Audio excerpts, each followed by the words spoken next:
Hello friends, ಎಲ್ಲರಿಗೂ ನಮಸ್ಕಾರ. ವೇದ vlogs ಇನ್ ಕನ್ನಡಕ್ಕೆ ಸ್ವಾಗತ. ಯಾರೆಲ್ಲ ಫಸ್ಟ್ ಟೈಮ್ ನನ್ನ ವಿಡಿಯೋನ ನೋಡ್ತಾ ಇದ್ದೀರಿ, ಪ್ಲೀಸ್ ಸಬ್ಸ್ಕ್ರೈಬ್ ಆಗಿ, ಲೈಕ್ ಮಾಡಿ, ಶೇರ್ ಮಾಡಿ.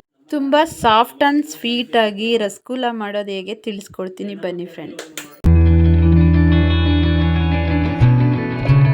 ಮೊದಲಿಗೆ ಗ್ಯಾಸ್ ಸ್ಟವ್ನ ಆನ್ ಮಾಡಿಕೊಂಡು ಒಂದು ಪಾತ್ರೆನ ಇಟ್ಕೋಬೇಕು. ಅದಕ್ಕೆ ಅರ್ಧ ಲೀಟ್ರ್ ಹಾಲನ್ನ ಹಾಕೋತಾ ಇದ್ದೀನಿ. ಹಾಗೆ ಈ ರಸಗುಲ್ಲವನ್ನು ಪ್ಯಾಕೆಟ್ ಹಾಲು ಮತ್ತು ಹಾಲು ಪೌಡ್ರಿಂದನೂ ಕೂಡ ಇದೇ ರೀತಿ ಮಾಡ್ಕೋಬಹುದು.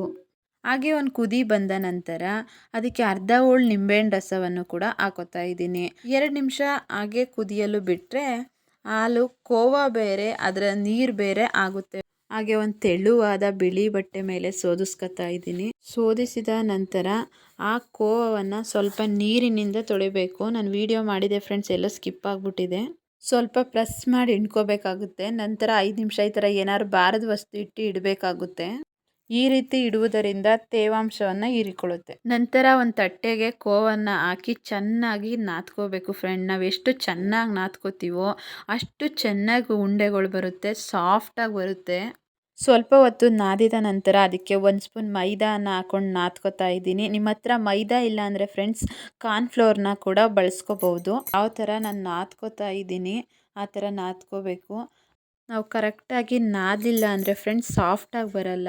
ಮತ್ತು ಅದು ನಾವು ಸಕ್ಕರೆ ನೀರಿಗೆ ಹಾಕಿದ ತಕ್ಷಣ ಅದು ಒಡೆದೋಗೋ ಚಾನ್ಸಸ್ ತುಂಬ ಇರುತ್ತೆ ಫ್ರೆಂಡ್ಸ್. ಹಾಗಾಗಿ ತುಂಬ ಚೆನ್ನಾಗಿ ನಾದ್ಕೊಂಡು ಈ ಥರ ಉಂಡೆ ಕಟ್ಕೋಬೇಕಾಗುತ್ತೆ. ನೀವು ನೋಡ್ತಾ ಇರ್ಬೋದು, ನಾನು ಯಾವುದೇ ರೀತಿ ಎಣ್ಣೆ ಹಾಕ್ಕೊಂಡಿಲ್ಲ ಕೈಗೆ. ನೋಡಿ ಫ್ರೆಂಡ್, ಅದೇ ಎಣ್ಣೆ ಯಾವ ಥರ ಬಿಟ್ಟಿದೆ.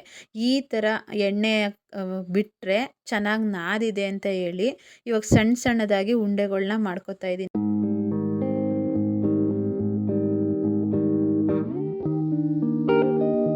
ನೀವು ನೋಡ್ತಿರ್ಬೋದು ಎಷ್ಟೊಂದು ಸಾಫ್ಟಾಗಿ ಸ್ಮೂತಾಗಿವೆ ಉಂಡೆಗಳು ಅಂತ ಹೇಳಿ.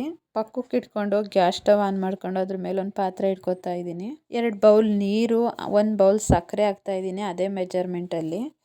ಆ ಸಕ್ಕರೆ ಹಾಕಿದ ನಂತರ ಚೆನ್ನಾಗಿ ಕಾಯಲು ಬಿಡಬೇಕು. ಅದು ಒಂದು ಕುದಿ ಬರಬೇಕು. ನಮಗೇನು ಅದು ಪಾಕ ಆಗೋದು ಬೇಡ ಫ್ರೆಂಡ್ಸ್, ನಮಗದು ಜಸ್ಟ್ ಸಿರಪ್ ಆದರೆ ಸಾಕು. ಸಿರಪ್ ರೆಡಿಯಾಗಿದೆ. ಈಗ ಒಂದೊಂದೇ ಉಂಡೆಯನ್ನು ಹಾಕೋತಾ ಇದ್ದೀನಿ.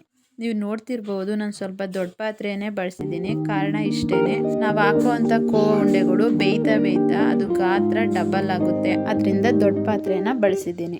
ಹಾಗೆ 10 ನಿಮಿಷ ಲೋ ಫ್ಲೇಮಲ್ಲಿ ಒಂದು ಮುಚ್ಚಳ ಮುಚ್ಚಿ ಬಾಯ್ಲ್ ಮಾಡ್ಕೊತಾ ಇದ್ದೀನಿ. ನೀವು ನೋಡ್ತಿರ್ಬೋದು ನಮ್ಮ ರಸಗುಲ್ಲ ಎಷ್ಟು ಚೆನ್ನಾಗಿ ಬಾಯ್ಲ್ ಆಗಿದೆ ಅಂತ ಹೇಳಿ. ಈ ರಸಗುಲ್ಲವನ್ನು ಅತಿ ಹೆಚ್ಚಾಗಿ ದೀಪಾವಳಿ ಟೈಮಲ್ಲಿ ಮಾಡ್ತಾರೆ ಫ್ರೆಂಡ್ಸ್. ಇವಾಗ ರೆಡಿಯಾಗಿದೆ ನಾವು ಮಾಡಿರೋಂಥ ರಸಗುಲ್ಲ. ಗ್ಯಾಸ್ ಸ್ಟವ್ನ ಆಫ್ ಮಾಡ್ಕೊಳ್ಳೋಣ. ರುಚಿಯಾದ ಸಾಫ್ಟ್ ಆದ ರಸಭರಿತ ರಸಗುಲ್ಲ ರೆಡಿ ಫ್ರೆಂಡ್ಸ್. ಕೂಡ ನಿಮ್ಮ ಮನೆಯಲ್ಲಿ ಒಂದ್ಸಲ ಟ್ರೈ ಮಾಡಿ ಯಾವ ರೀತಿ ಬಂತು ಅಂತ ಹೇಳಿ ಕಮೆಂಟ್ ಮೂಲಕ ತಿಳಿಸಿ friends. Thank you for watching.